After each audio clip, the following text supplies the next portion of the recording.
Dr. Mac Littlejohn grew up on a beef, hog, and grain farm in Elgin County. He graduated from the Ontario Veterinary College in 2002 and started working for the St. Mary's Veterinary Clinic shortly after. In 2007, St. Mary's and Kirkton clinics were amalgamated. Mac's main area of interest is implementing economical, practical, herd-specific, preventive medicine protocols, including vaccination programs, ventilation systems, and facility design to improve the herd's environment. He feels these protocols are vital to the success of his livestock clients. Mac's joining us tonight to discuss foot health in beef and dairy herds. Over to you, Mac. Thank you, Cynthia. And thanks to the OMAF team and corn-fed beef and the progressive dairy operators for this opportunity. Thanks to Tom and Jeff for their talk, and they went over a good aspect of the environment that confined cattle are in, and the flooring surface that they are on is very important. I'm going to focus more on the rest of the environment and talk about lameness in confined cattle, so beef and dairy cattle, feedlot cattle, and lameness is a huge issue in cattle production, and it is a huge welfare issue. So the better job we can do is better for the animals, which in turn is better for producers. So we'll get started here, and hopefully here we go. So lameness breaks down into four causes or four categories of causes: infection, nutrition, trauma or physical injury, and genetics. In the feedlot, we sort of focus on, we break the infection up into foot rot or mudfoot, digital dermatitis, toe tip necrosis, and infectious arthritis.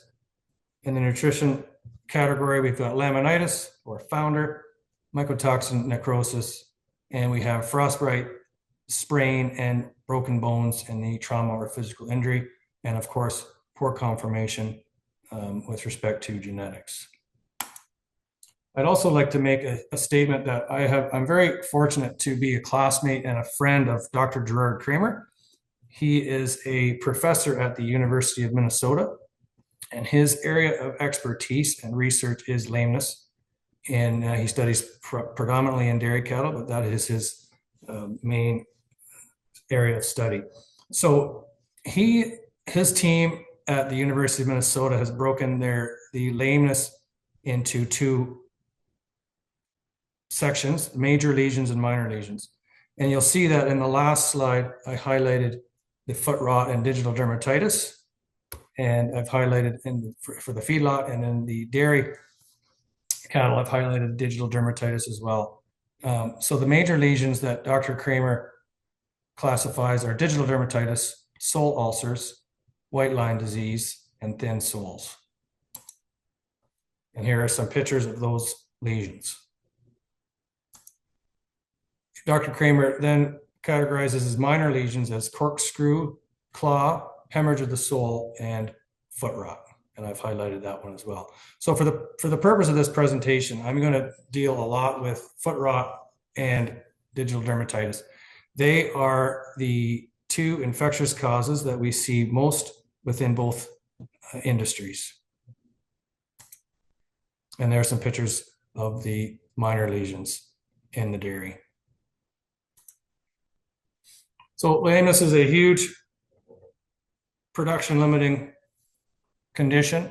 It's a huge animal welfare issue, and some numbers from Canadian feedlots: 444,000 health records from cattle in Canadian feedlots. Recorded 6% of the animals were affected with a form of lameness. Lameness accounted for 28% of all animals that were treated. That is second only to pneumonia or BRD. And almost half of all euthanized animals were euthanized because of lameness.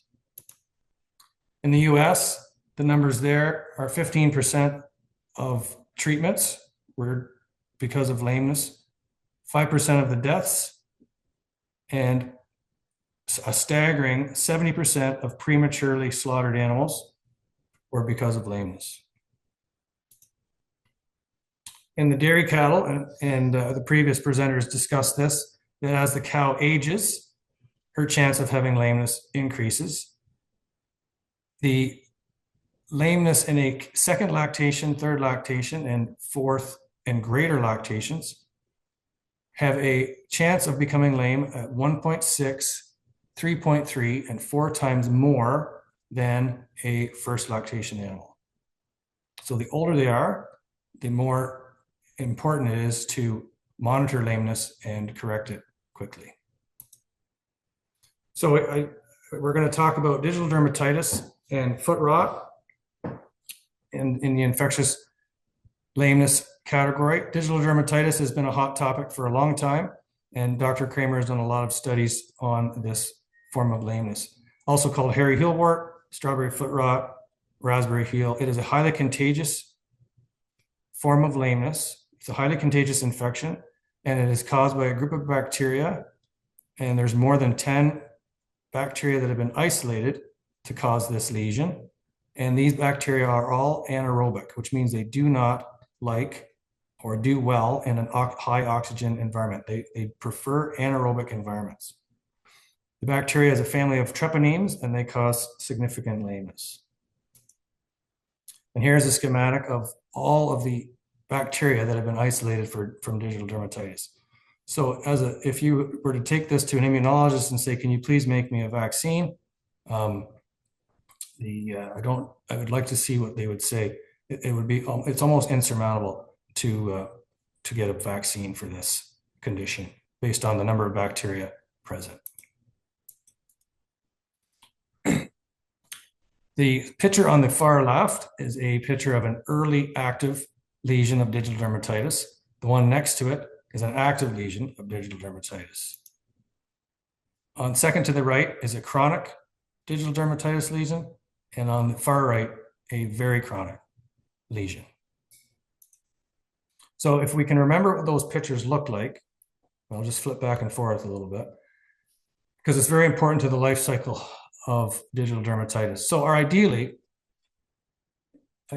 we want to be up in the top left corner, uninfected. And if you're a dairy herd and you do not have digital dermatitis on farm, the best way to keep it that way is to maintain a closed herd and make sure that all visitors are using disposable boots or boots that have been cleaned and disinfected. However, the reality is that almost every cattle farm has some incidence of digital dermatitis. So when we get digital dermatitis infections, it's going to go into the early active lesion. And that early active lesion will quickly become an active lesion, and that's where we start to see lameness and clinical signs. And the most important thing to do when we have an active lesion is to treat it quickly and appropriately to get that lesion to be healed. And when the lesion is healed, that tissue that was affected will never look the same as it did, but we heal it and we get it into this state that is chronic and inactive. It's almost like going into dormancy, and that's where we want to keep it. So if we can treat it aggressively and appropriately, and we get it healed and we get it dormant, now we practice good hygiene and biosecurity to try and keep it there, so it's not getting into this recurring chronic lesion where we get a vicious cycle of off again, on again lameness due to the lesion. So digital dermatitis, you want to remember, is a lifelong infection. Prevention is paramount. If you don't have it on farm, don't bring it in. Very hard to do in a feedlot situation.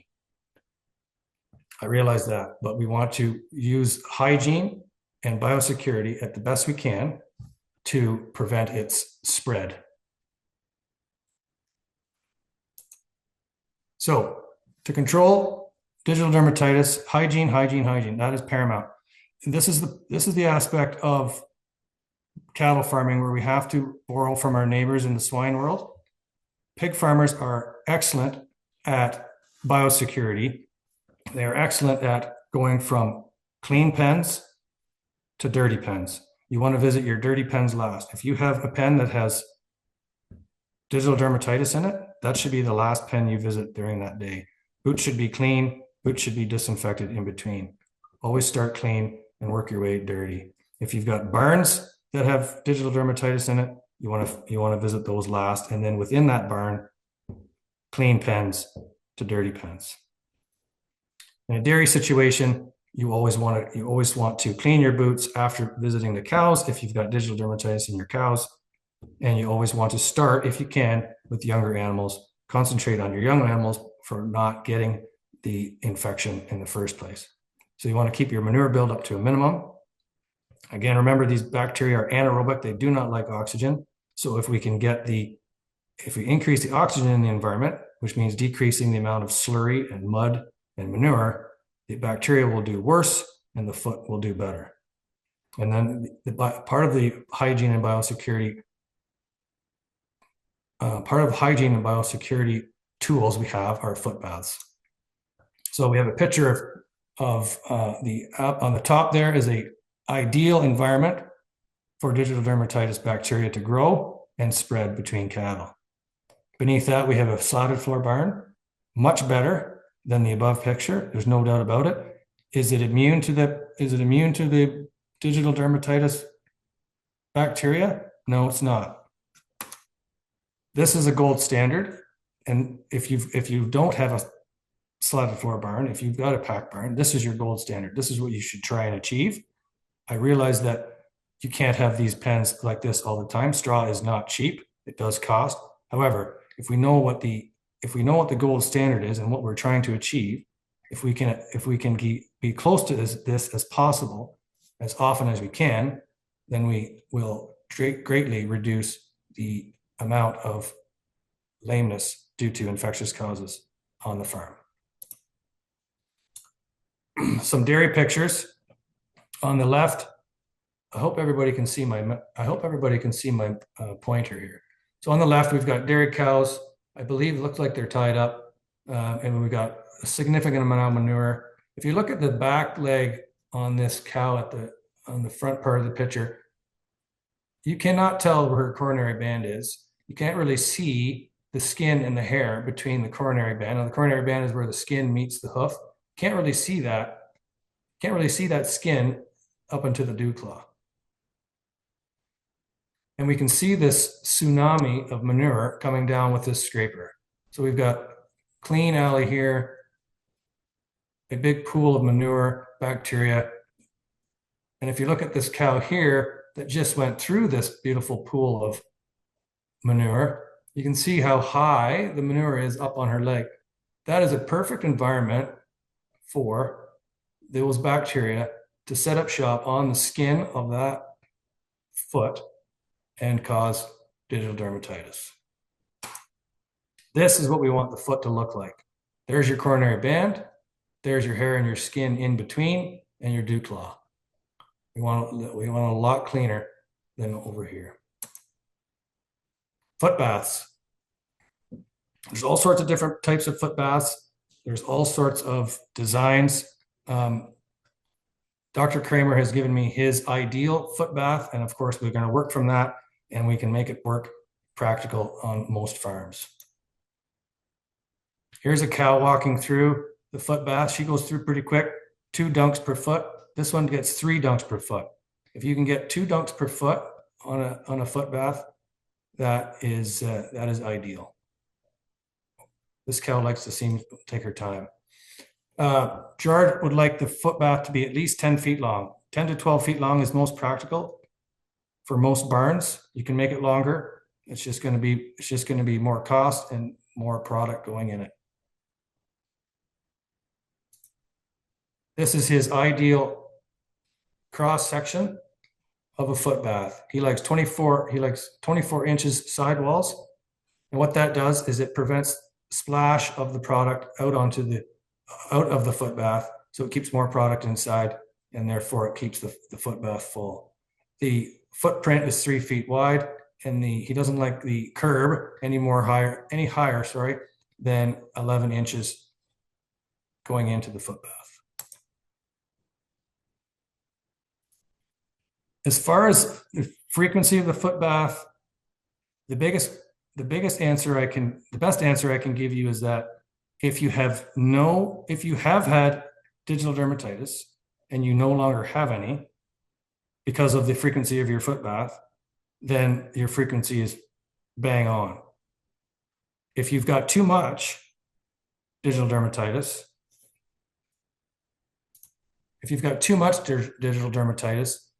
then you need to increase the frequency of your foot bath.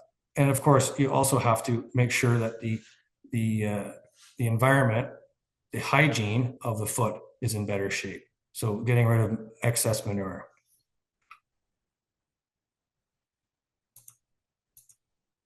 So key points for the foot bath: 2 feet tall, 20-inch wide surface for the foot to be placed in, 10 to 12 feet long.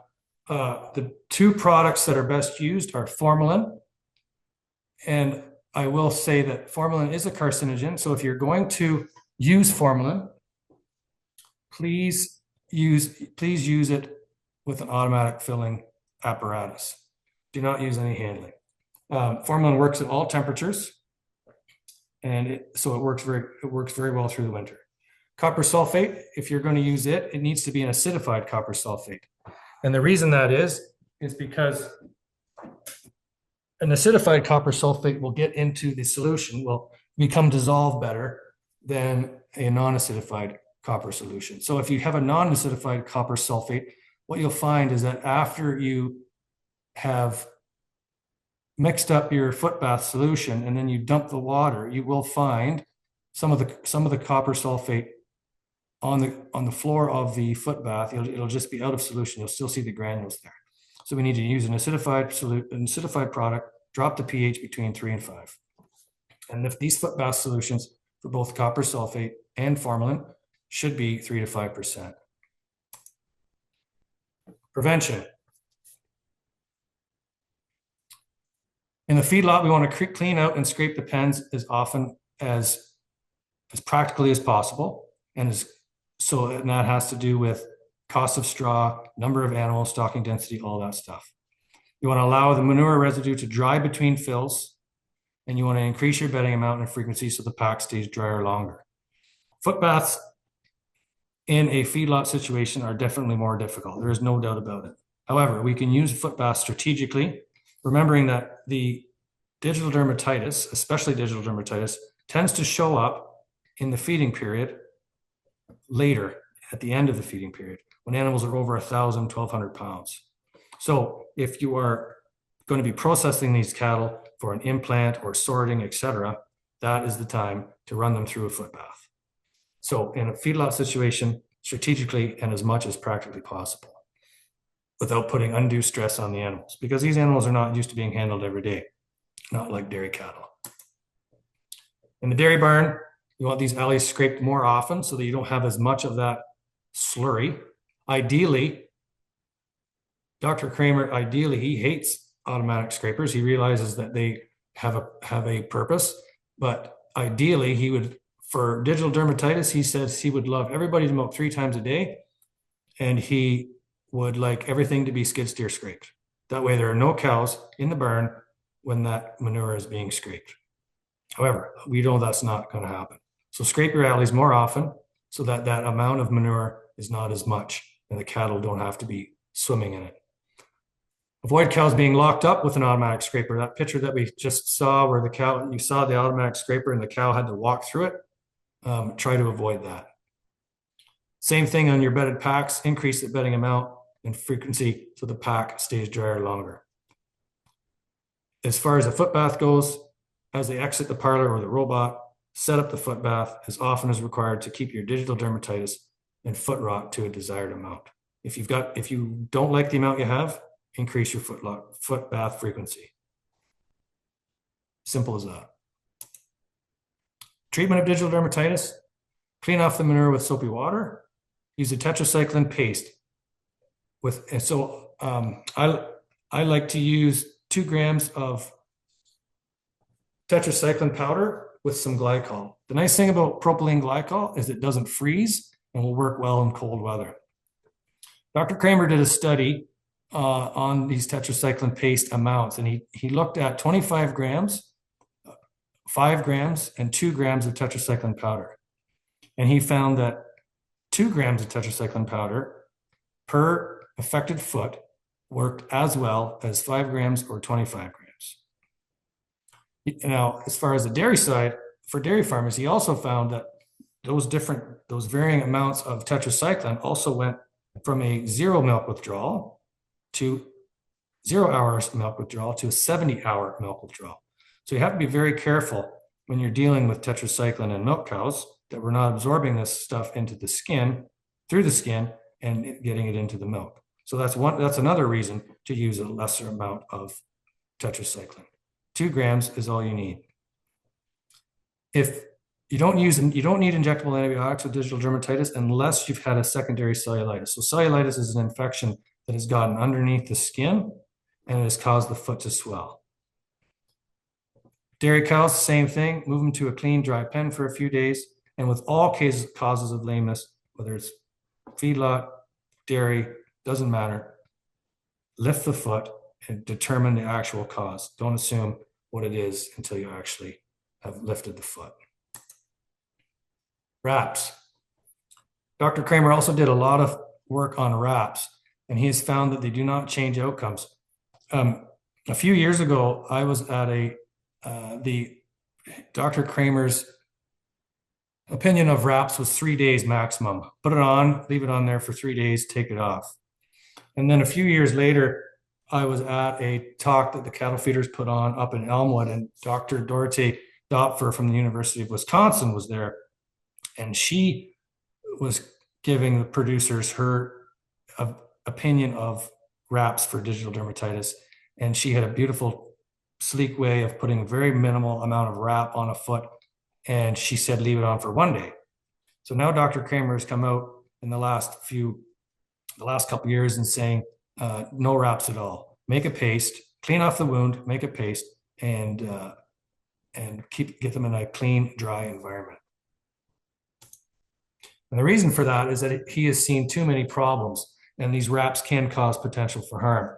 So on the left, we have a foot that was treated for digital dermatitis with a RAP, and you can see the amount of dirt and wear and tear. It's actually becoming frayed. I don't know how long that RAP had been left on. You take the RAP off, and now you can see on the right-hand side of the right-handed picture, you can see a lesion there halfway between the coronary band and the dew clot. And that has caused a secondary cellulitis. This foot is swollen. The foot should angle in like this, around like that. This area of tissue should not be here. It should be that swollen right there. So in my opinion, you've got 2 reasons not to use a RAP. You don't want to get a secondary, you don't want to leave it on too long, which is the problem here. Okay, and you get a secondary cellulitis. The other issue is that if you have to remember these bacteria are anaerobic. By putting something on top of the lesion, you're actually decreasing the amount of oxygen available to the back of the foot. And by doing that, you're improving the environment for the bacteria. We don't want to do that. We want to let the air get at it. So paste it on there, glycol, 2 grams of tetracycline, no RAPS. Dr. Kramer, he says we've got lots of, the only thing that he's studied is tetracycline. And he says there's lots of commercially available products out there. However, he says there's no data to it. So if it works well for you, keep using it. But the only data that he has worked on or seen is with tetracycline powder. We get to foot rot, big swollen foot, bilateral swelling, sudden onset, very acute lameness. Caused by another group of bacteria. They are also gram-negative bacteria. Okay, so bacteria causing both of these lesions are gram-negative. They do not like oxygen. Foot rot, we're using injectable antibiotics to treat it. Okay, and in the dairy side, you're going to be using Exceed, XNL, penicillin, low pain tetracycline. Control of foot rot and digital dermatitis is the same. Hygiene, foot baths. So your take-home messages: hygiene, foot baths, formalin with no handling, acidified copper sulfate with a 3 to 5% solution. And you remember the schematic or the dimensions of the foot bath, the ideal foot bath. Treatment for digital dermatitis: treat early with a tetracycline paste. Use propylene glycol 2 grams of tetracycline, no RAPS. If you've got dairy cattle, talk to your vet about milk withdrawal parameters. Foot rot treatments: treat with an antibiotic, treat early. I like to use dexamethasone in these cases to get the swelling down quickly. If you're dealing with a pregnant animal, dairy cow, beef cow, whatever, we cannot use dexamethasone. So you have to know the reproductive status of that animal. I've been told that the questions will be entered into the panel aspect of the meeting. So there's my email. If you think of a question to ask later, you can shoot me an email. Other than that, that's all I have. Thank you.